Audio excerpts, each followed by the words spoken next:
Merci, Président, pour la communication. Ça a été très riche. Je suis Léopold Dassé, le messager. Le point qui m'a le plus frappé, c'est au niveau de l'audit du fichier électoral. Alors, je me suis demandé comment cela va se faire. Qui va mener cet audit-là? Donc, je me pose cette question, donc je renvoie la question au prof pour qu'il nous éclaire là-dessus. La deuxième chose, c'est au niveau des institutions allemandes qui aident le Cameroun à digitaliser son système électoral. Et je ne sais pas si à ce niveau le professeur ou le MRC a dû causer soit avec l'État du Cameroun, soit avec la partie allemande. Je vous remercie. Le journaliste de Siantou actuellement, il passe le micro, lui s'exprime en anglais. Thank you very much, Mr. President. Samson Tabufo is my name. It was a very rich expose there. Mr. President, we insisted a lot on figures, and I know during the registration period we saw militants of CRM on the field taking down notes. Mr. President, can you give us some figures that your militants got to convince Cameroonians that the Director General of Elections says is far different from what your collaborators brought back from the field as registration figures? Thank you very much. Merci, chers confrères. Monsieur le Président national, Oui, merci. c'est à vous donc la parole pour les éléments de réponse aux questions posées par les journalistes. Merci.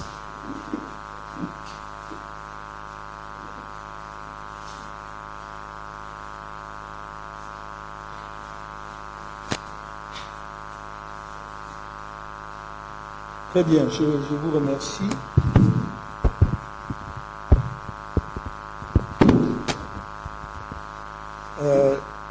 La question de Royal FM, de M. Jean-Marie Amaba, il y a deux volets. La première, c'est le MRC. Pendant toute la période indiquée, a-t-il été toujours présent dans les commissions mixtes de révision?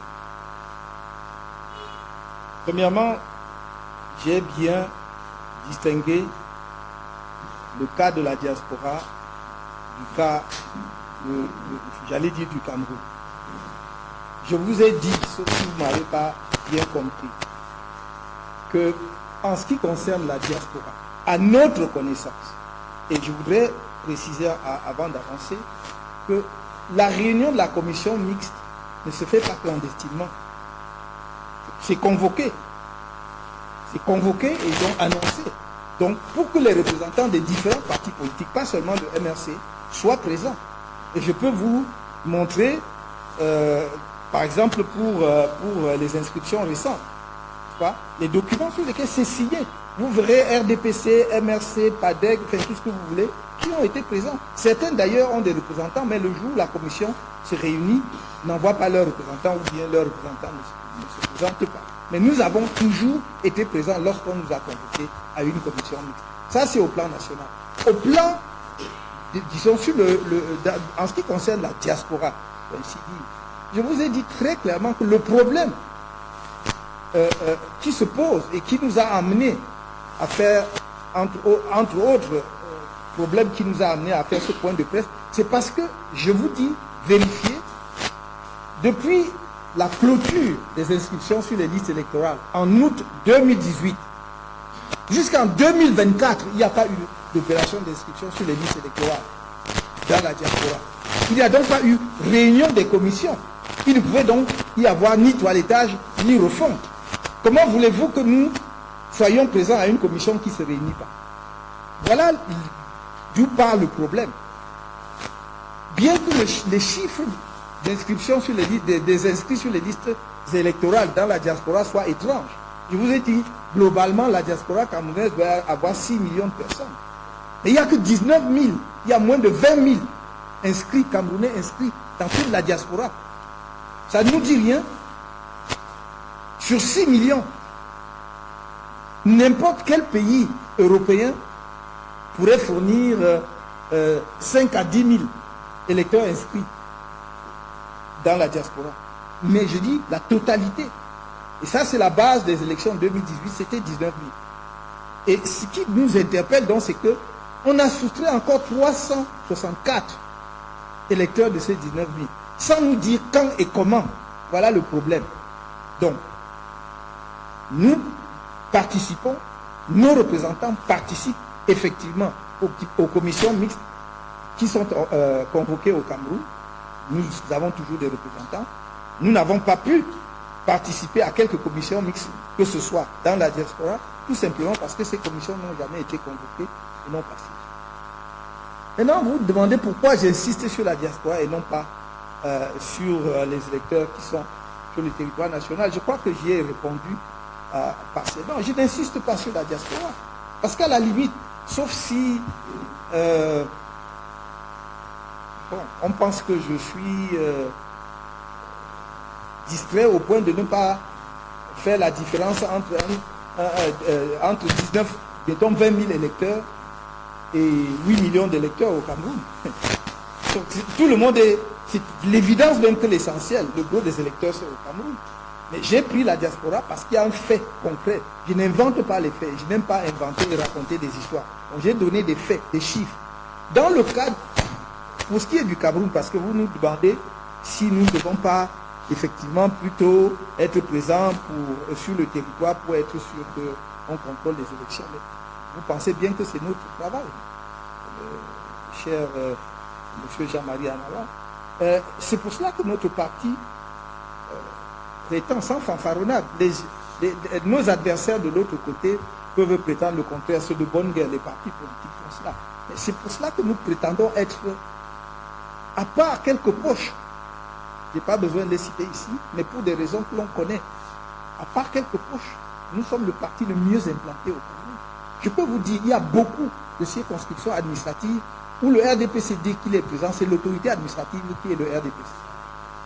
Donc il faut arrêter un peu. Nous parlons de militants, nous parlons de nos militants qu'on voit, qu'on insulte à longueur de journée sur les réseaux sociaux parce qu'ils font leurs activités et rendent public.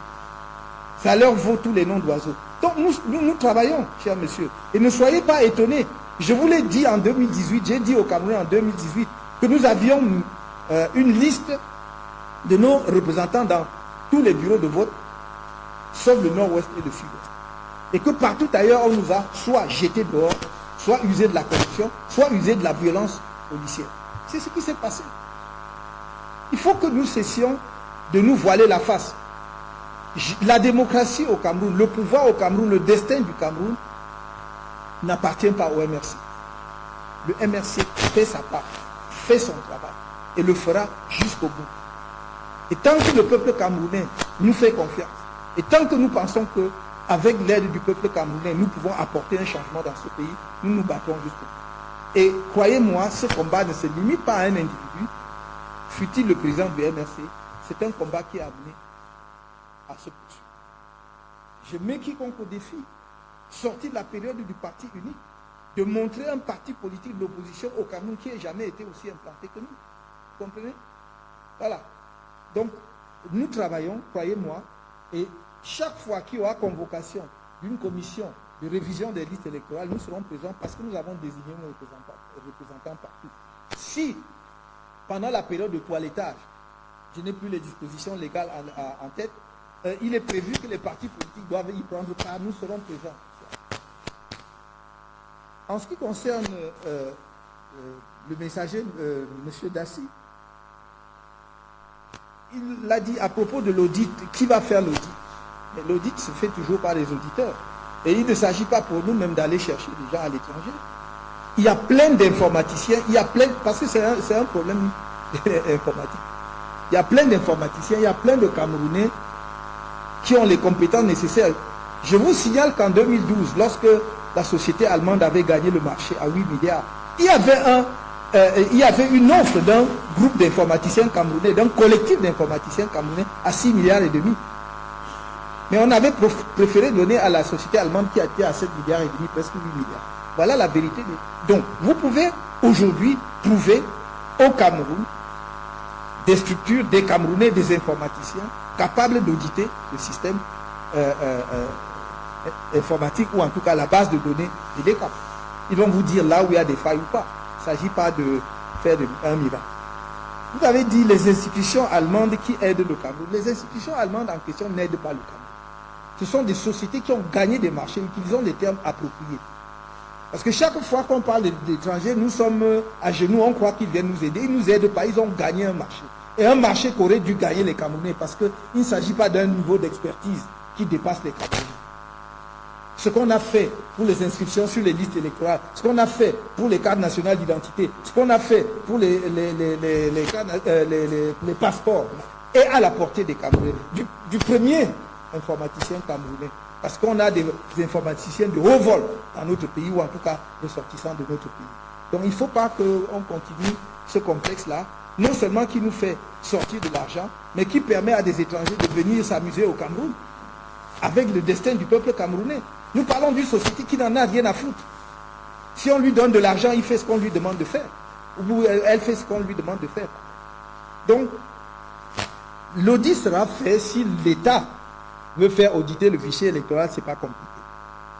Et je dis donc, ces institutions allemandes-là n'aident pas le Cameroun, elles exécutent un contrat. Mais nous voulons qu'elles exécutent le contrat suivant les standards internationaux en la matière. Qu'elles ne croient pas que le Cameroun est une république bananière. Peut-être c'est dans leur esprit, mais alors ils se trompent lourdement.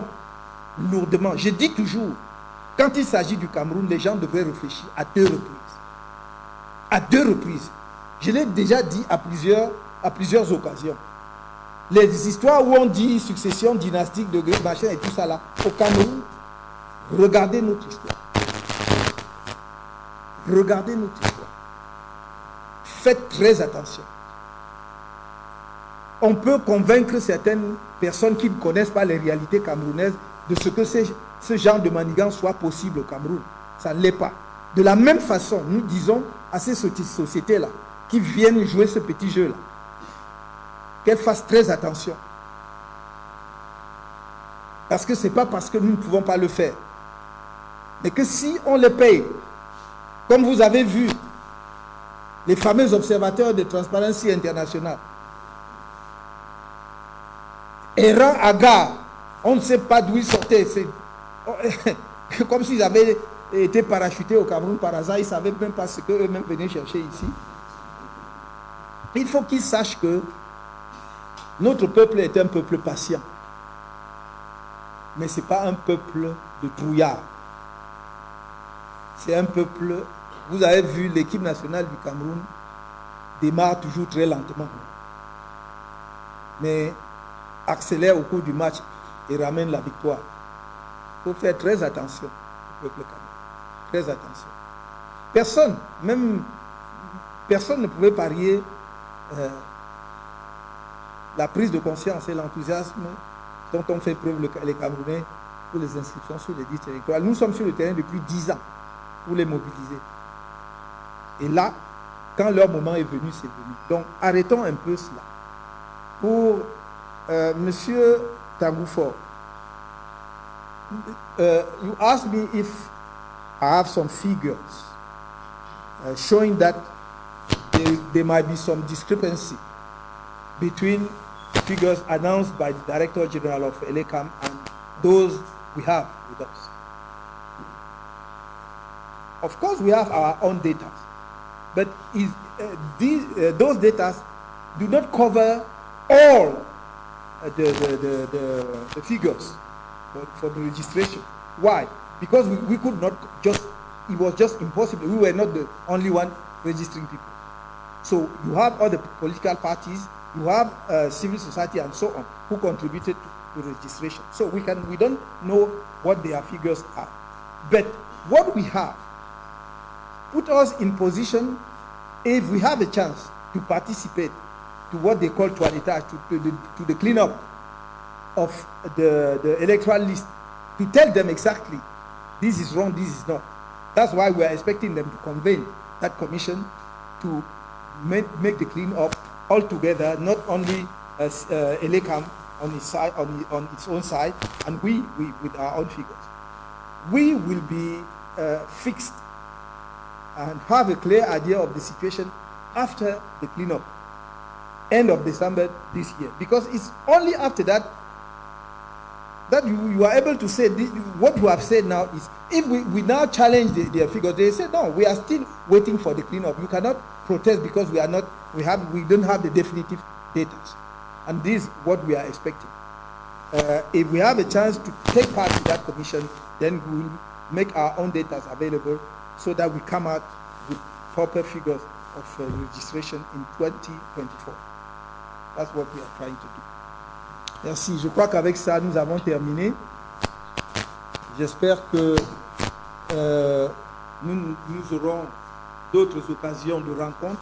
Comme je vous l'ai dit, nous entrons progressivement dans une période où les médias seront extrêmement sollicités et nous comptons sur vous pour répondre toujours aussi aimablement à nos invitations, pour pouvoir donner également notre son de cloche sur la conduite des affaires de notre pays. En tout cas, même si ce n'est pas au courant de ce mois de septembre, avant la fin de cette année, nous aurons d'autres occasions de rencontres extrêmement importantes. Nous vous communiquerons les dates et, si possible, éventuellement, l'objet de ces rencontres qui vont être également déterminantes pour l'année cruciale de 2025 dans notre pays. Merci encore.